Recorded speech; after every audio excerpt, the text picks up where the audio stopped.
Next, pH meter, principle of pH meter. PH meter electrochemical potential measurement के principal पर कार्य करता है। मतलब जो इलेक्ट्रोकेमिकल जो पोटेंशियल मेजरमेंट के जो है वर्क पर है पीएच मीटर वर्क करता है, और यह एक सॉल्यूशन में उपस्थित हाइड्रोजन आयंस की कंसंट्रेशन को मापता है। सॉल्यूशन में हाइड्रोजन आयन की कंसंट्रेशन को मापता है, जिसके लिए मेनली 2 इलेक्ट्रोड्स का उपयोग किया जाता है, ग्लास इलेक्ट्रोड, रेफरेंस इलेक्ट्रोड। इन दोनों इलेक्ट्रोड के बीच उत्पन्न पोटेंशियल डिफरेंस, ओके, तो ग्लास इलेक्ट्रोड और जो रेफरेंस इलेक्ट्रोड है इन दोनों के बीच में जो पोटेंशियल डिफरेंस उत्पन्न हो रहा है उसी के माध्यम से पीएच को मेज़र किया जाता है, और इसे जब हमें पोटेंशियल डिफरेंस मिल जाता है तो उसे नर्नेस्ट इक्वेशन के द्वारा कैलकुलेट कर लिया जाता है। तो फर्स्टली इस इमेज में फोकस करना है। तो जब हम किसी क्लासिक पीएच मीटर की बात करते हैं, जो पुराने टाइप के जो पीएच मीटर होते थे वो कुछ इस तरह के होते थे, जिसमें एक जो है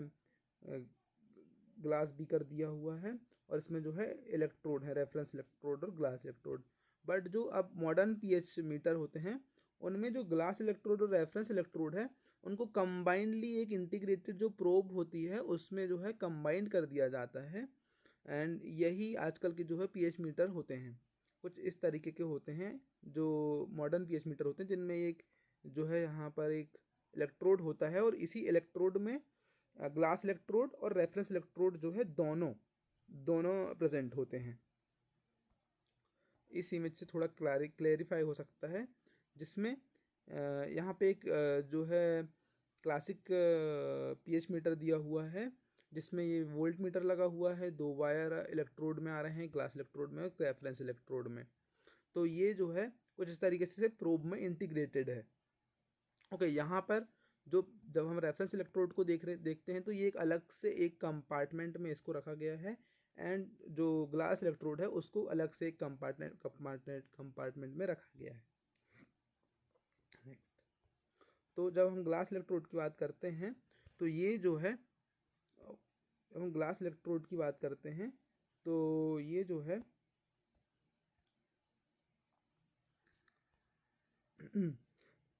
AgCl द्वारा ये कवर्ड होता है, एंड जो है सिल्वर वायर के द्वारा ये बना हुआ होता है। मतलब ये जो इलेक्ट्रोड है ये सिल्वर वायर से बना होता है, सिल्वर वायर से ये बना होता है, एंड AgCl मतलब कि सिल्वर क्लोराइड के द्वारा ये कवर्ड होता है। एंड देन सेम ऐसे ही जो रेफरेंस इलेक्ट्रोड है वो भी AgCl जो है सिल्वर क्लोराइड द्वारा ये कवर्ड होता है, और सिल्वर वायर जो है ये उससे बना हुआ होता है। और इनमें जब हम जो इंटरनल सॉल्यूशन जो लेते हैं, इन दोनों जो इलेक्ट्रोड है इनमें इंटरनल सॉल्यूशन पोटेशियम क्लोराइड लेते हैं, जिसका जो पीएच होता है वो होता है 7। ओके, नेक्स्ट, अब जो पीएच मीटर में जो रेफरेंस इलेक्ट्रोड और जो ग्लास इलेक्ट्रोड है उनके बीच में जो रिएक्शन हो रही हैं हम उनको देख लेते हैं, यानी कि उनको समझ लेते हैं ठीक से। तो बिकॉज हमारा जो ग्लास इलेक्ट्रोड है ये किसका बना हुआ है, Ag, यानी कि ये सिल्वर जो है सिल्वर वायर का बना हुआ है, और इसके बाहर मतलब जो इसके बाहर जो है बाहर साइड में इस जो इलेक्ट्रोड है इसके बाहर में जो कोटिंग है ये किससे कवर्ड है, तो AgCl की इसमें कोटिंग है। AgCl मतलब कि सिल्वर क्लोराइड की इसमें जो है कोटिंग है। तो यहाँ पे जब सिल्वर मेटल मतलब कि सिल्वर वायर से जो सिल्वर मेटल हमें मिल रहा है, सिल्वर मेटल जो है जब वो इलेक्ट्रॉन के साथ जो है कंबाइंड होता है, ओके, जब वो इलेक्ट्रॉन के साथ जो है रिएक्ट करता है तो वो सिल्वर आयन को बनाता है। एंड देन जब हम एक और अलग इस वाली अभिक्रिया की बात करते हैं तो यहाँ पे जो सिल्वर आयन है, ओके, जो सिल्वर आयन जो प्रेजेंट है वो क्या करते हैं, वो क्लोराइड आयंस के साथ रिएक्ट करते हैं और मिलकर AgCl बनाते हैं, एंड AgCl जो है टूटकर जो है सिल्वर आयन और क्लोराइड आयंस बनाता है, बिकॉज ये जो रिएक्शन है इरिवर्सिबल रिएक्शन है। ओके, रिवर्सिबल रिएक्शन है, मतलब सिल्वर आयन प्लस क्लोराइड से AgCl बन सकता है, एंड AgCl से जो है सिल्वर आयन और क्लोराइड बन सकते हैं। वैसे यहाँ पर भी ये भी रिवर्सिबल है, इसमें सिल्वर मेटल से silver ion and silver ion से सिल्वर मेटल जो है बन सकते हैं। नेक्स्ट हम अब यहाँ पे जो ग्लास इलेक्ट्रोड है इसकी जो है वर्किंग देखेंगे। तो ग्लास इलेक्ट्रोड का सबसे मेन पार्ट जो होता है वो होता है ये थिन ग्लास बल्ब। जब हम थिन ग्लास बल्ब को देखते हैं तो ये सिलिका यानी कि SI, इसका मतलब जो है SiO2 का ये बना हुआ होता है। एंड इसमें मैंने आपको पहले बताया था कि जो ग्लास इलेक्ट्रोड है उसमें हम जो है पोटेशियम KCl पोटेशियम क्लोराइड का जो 7 pH वाला सॉल्यूशन है वो हम लेते हैं। पर अभी के लिए हम बिकॉज हम इसमें दोनों सॉल्यूशन ले सकते हैं। HCl यहाँ पे जो लिखा हुआ है 0.1 मोल HCl भी ले सकते हैं, और पोटेशियम क्लोराइड का जो सॉल्यूशन है 7 pH वाला वो भी ले सकते हैं। एंड यहाँ पर जो हम 0.1 मोल जो HCl जो हम ले रहे हैं ये भी pH 7 का ही होता है। तो थिन ग्लास बल्ब बिकॉज ये सिलिका का बना होता है, सिलिका का स्ट्रक्चर आप देख सकते हैं यहाँ कुछ इस तरीके से होता है। तो सिलिका से जो है ये 2 नेगेटिव ऑक्सीजन मॉलिक्यूल जो है बाइंड होते हैं, और सिलिका के द्वारा इस जो थिन ग्लास बल्ब की जो मेम्ब्रेन है इसको कुछ इस तरीके से बनाया जाता है कि जो इनर साइड ऑफ जो बल्ब की जो इस मेम्ब्रेन है एंड जो आउटर साइड ऑफ जो बल्ब की मेम्ब्रेन है वहाँ पे ऑक्सीजन के जो नेगेटिव मॉलिक्यूल्स हैं वो प्रेजेंट हो। ओके, वो प्रेजेंट हो। तो जैसे ही हम ग्लास इलेक्ट्रोड को डिप करते हैं किसी सॉल्यूशन में, तो जो थिन ग्लास बल्ब होता है उसके ऊपर की जो सरफेस यानी कि उसके ऊपर की सरफेस है वो जैसे ही किसी मतलब कि सॉल्यूशन के कांटेक्ट में आती है तो वो हाइड्रेटेड जेल लेयर में कन्वर्ट हो जाती है। और जब वो हाइड्रेटेड जेल लेयर में कन्वर्ट होती है तो वो एक जेली लाइक मतलब कि टेक्सचर बनाती है, थोड़ा मतलब बिल्कुल एक थोड़ा नरम सा जेली लाइक टेक्सचर बनाती है।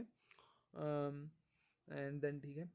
और जो यहाँ पर जो H+ आयंस जो can not cross the glass electrode, मतलब कि इस साइड के जो H+ आयंस हैं मतलब आउटर साइड के जो H+ आयंस हैं ये इस पार नहीं आ सकते, और इस साइड के जो H+ आयंस हैं वो इस साइड नहीं आ सकते हैं ग्लास इलेक्ट्रोड के। एंड नेक्स्ट ये रही जब हम किसी जो है जब हम मतलब किसी इलेक्ट्रोड को जब हम डिप कर रहे हैं, ओके, जब हम डिप करते हैं किसी इलेक्ट्रोड को एसिडिक सॉल्यूशन में, एसिडिक सॉल्यूशन में जब हम किसी इलेक्ट्रोड को डिप करते हैं तो बिकॉज जो बाहर हम सॉल्यूशन ले रहे हैं वो एसिडिक सॉल्यूशन ले रहे हैं, और एसिडिक सॉल्यूशन का जो है pH कम होगा, मतलब कि 2 या 3 हो सकता है या 4 हो सकता है। तो एसिडिक सॉल्यूशन अगर हम कोई बाहर ले रहे हैं जिसका हम pH मापना चाहते हैं तो उसका pH कम होगा ऑब्वियसली, और अंदर जो हम ले रहे हैं वो pH इनसाइड जो pH हम ले रहे हैं वो कांस्टेंट है, मतलब कितना है फ्रेंड्स 7 है, और वो भी हम अभी के लिए इसमें HCl ले रहे हैं। ओके, HCl ले रहे हैं वो भी 0.1 मोल का कंसंट्रेशन का। तो इसकी वैल्यू 7 है और इसकी वैल्यू 7 से कम है, यानी कि 2 3 4 कुछ हो सकती है 7 से कम जो pH वैल्यू है। तो चूंकि ये एसिडिक सॉल्यूशन है तो इसमें H+ आयंस की जो कंसंट्रेशन होगी वो अधिक होगी कंपेयर टू इनसाइड जो H+ आयन है उनकी कंसंट्रेशन के। तो जो इनर लेयर है तो इनर लेयर जो है उसकी जो है वो जो कैसा होगा वो लेस पॉजिटिव होगा कंपेयर टू जो आउटर लेयर है वो है अधिक पॉजिटिव होगी। Okay, more positive. तो सबसे पहले जैसे ही हम इसमें डिप करते हैं तो क्या होगा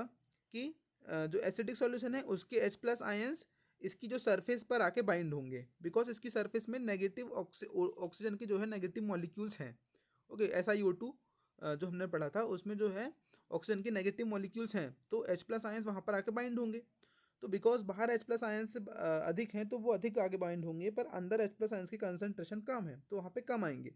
तो इस जो स्थिति है इसको स्टेबल करने के लिए हमारे पास जो यहाँ HCl है उसके जो H+ आयंस हैं, मतलब हमारे पास जो यहाँ पर HCl है उसके H+ आएंगे, H+ आयंस आके और यहाँ पर आके बाइंड होंगे। ओके, यहाँ पर आके बाइंड होंगे।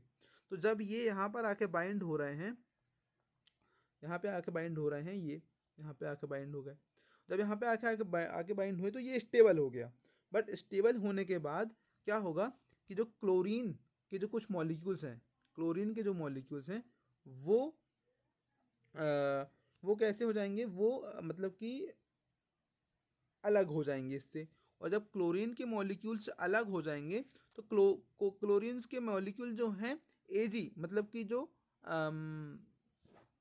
ये जो इलेक्ट्रॉन है, बिकॉज ये इलेक्ट्रोड जो है सिल्वर वायर का बना हुआ है, तो सिल्वर वायर से जो है कुछ सिल्वर के जो है मॉलिक्यूल्स रिलीज होंगे। एंड जब वो सिल्वर के मॉलिक्यूल्स रिलीज होंगे तो ये जो क्लोरीन है, ये क्लोरीन इन सिल्वर मॉलिक्यूल्स के साथ आकर बाइंड हो जाएंगी। और जब ये इन सिल्वर मॉलिक्यूल्स के साथ आकर बाइंड हो जाएंगी तो इस जो इलेक्ट्रोड है, ये जो सिल्वर इलेक्ट्रोड है, इसमें जो है इलेक्ट्रॉन की जो है नेगेटिविटी अधिक हो जाएगी, संख्या अधिक हो जाएगी, और इनकी इस वजह से पोटेंशियल डिफरेंस उत्पन्न होगा। बिकॉज जो करंट फ्लो हो रहा है वो करंट अधिक फ्लो होगा। ओके, यहाँ क्योंकि नेगेटिविटी अधिक आ गई है तो करंट अधिक फ्लो होगा और उसकी वजह से पोटेंशियल डिफरेंस उत्पन्न होगा। जब यहाँ पर पोटेंशियल डिफरेंस उत्पन्न हुआ इस जगह पे, एंड अब ये ग्लास इलेक्ट्रोड हमने देखा कि यहाँ पोटेंशियल डिफरेंस उत्पन्न हुआ। अब हम देखेंगे रेफरेंस इलेक्ट्रोड। और जब reference electrode, because reference electrode के अंदर भी जो है pH7 और पोटेशियम क्लोराइड हमने लिया हुआ है, और यहाँ पर जो रेफरेंस इलेक्ट्रोड है ये भी सिल्वर जो है वायर का बना हुआ है। बट यहाँ पर से जो हमें पोटेंशियल डिफरेंस मिल रहा है, बिकॉज यहाँ पर pH7 का जो है सॉल्यूशन है, तो यहाँ पर से जो हमें पोटेंशियल डिफरेंस मिलेगा वो कांस्टेंट पोटेंशियल डिफरेंस मिलेगा। मतलब कि हमें ऑलरेडी पता है कि यहाँ पर से जो पोटेंशियल जो डिफरेंस हमें मिल रहा है, पोटेंशियल डिफरेंस जो हमें मिल रहा है वो कितना है हमें ऑलरेडी मालूम, नॉन पोटेंशियल डिफरेंस हमें मिलेगा। बट जो ग्लास इलेक्ट्रोड है यहाँ से हमें जो है अननोन पोटेंशियल डिफरेंस मिलेगा, मतलब हमें पता नहीं है कि कितना जो है पोटेंशियल डिफरेंस आ रहा है। जब हम पोटेंशियल डिफरेंस की यहाँ पर से रीडिंग आएगी एंड यहाँ पर से कांस्टेंट रीडिंग आएगी, और उन दोनों के बेसिस पे जो है कैलकुलेट किया जाएगा वोल्ट मीटर के द्वारा। एंड जब हमें पोटेंशियल डिफरेंस मिलेगा, मतलब यहाँ पर का पोटेंशियल और यहाँ के पोटेंशियल में, glass electrode and reference electrode के बीच में जो पोटेंशियल है, मतलब यहाँ पर कोई पोटेंशियल है और यहाँ पर जो पोटेंशियल है, उनके बीच में जो डिफरेंस आएगा, उसी डिफरेंस को जो है हम नर्नेस्ट इक्वेशन के द्वारा कैलकुलेट करते हैं और उसके बाद हमें पीएच की वैल्यू मिलती है। तो हमने देखा अभी एसिडिक सॉल्यूशन जब होता है तब क्या होता है, एंड अब हम देखेंगे जब एल्कलाइन सॉल्यूशन जब हम लेते हैं तब क्या होता है। तो एल्कलाइन सॉल्यूशन में आउटर लेयर लेस पॉजिटिव होगी, इनर लेयर मोर पॉजिटिव होगी। वाई? बिकॉज जो ग्लास इलेक्ट्रोड है उसके अंदर पीएच इज कांस्टेंट और पीएच है 7, और बाहर जो है हमने एल्कलाइन सॉल्यूशन लिया हुआ है, मतलब कि पीएच जो है इसका 7 से अधिक ही होगा, मतलब कि 10, 11, 12 ये हो सकता है। और जब बिकॉज अंदर बाहर का जो पीएच है वो अधिक है, जब बाहर का पीएच अधिक होगा मतलब कि लाइक 10 एंड 12, तो बाहर का पीएच तो अधिक है बट अंदर का पीएच तो 7 है, मतलब अंदर का पीएच तो कांस्टेंट है। तो बाहर जो है H+ आयंस की कंसंट्रेशन कम होगी अंदर के मुकाबले, और जब H+ आयंस की कंसंट्रेशन जो है अंदर अधिक होगी तो H+ आयंस जो है की संख्या अधिक होगी, और जब H+ आयंस की संख्या अधिक होगी तो जो सारे H+ आयंस हैं जो क्लोरीन के जो नेगेटिव मॉलिक्यूल्स प्रेजेंट हैं उनसे बाइंड हो जाएंगे, और जब वो उनसे बाइंड हो जाएंगे तो उनसे बाइंड होने के बाद जो Ag के मतलब कि जो सिल्वर के जो मॉलिक्यूल्स होंगे वो उनके पास तो वो फ्री हो जाएंगे। तो इस कंडीशन को स्टेबल करने के लिए जो सिल्वर इलेक्ट्रोड है वो इलेक्ट्रॉन्स को रिलीज करेगा, और जब वो इलेक्ट्रॉन्स को रिलीज करेगा तो यहाँ पर जो है Ag यानी कि silver metal of silver electrode, मतलब कि सिल्वर इलेक्ट्रोड के जो सिल्वर मेटल है उसका जो है फॉर्मेशन होगा। और जब इलेक्ट्रॉन रिलीज हो गए हैं तो उसकी वजह से यहाँ पर पोटेंशियल डिफरेंस उत्पन्न होगा, और वही पोटेंशियल डिफरेंस और मतलब जो ग्लास इलेक्ट्रोड से जो यहाँ पर हमें जो पोटेंशियल डिफरेंस मिलेगा और जो रेफरेंस इलेक्ट्रोड से जो कांस्टेंट पोटेंशियल डिफरेंस मिलेगा उसके बेसिस पे जो है इसका पीएच जो है उसको मापा जाता है। तो एल्कलाइन सॉल्यूशन में ये होगा एंड एसिडिक सॉल्यूशन में ये होगा। अब क्या हो जब सॉल्यूशन जो है कैसा हो, न्यूट्रल हो, मतलब सॉल्यूशन जब न्यूट्रल हो, तो जो ये है हमारा ग्लास इलेक्ट्रोड का जो है बल्ब की मेम्ब्रेन, तो इसके इंटरनल साइड में H+ आयन की कंसंट्रेशन और आउटर साइड में H+ आयन की कंसंट्रेशन सेम होगी, बिकॉज बाहर जो सॉल्यूशन है उसका pH 7 है, अंदर जो सॉल्यूशन है उसका pH सेम है, तो दोनों साइड से जो हमें पोटेंशियल डिफरेंस मिलेगा वो सेम मिलेगा, और जब दोनों साइड से पोटेंशियल डिफरेंस सेम मिलेगा इसका मतलब कि उसका pH 7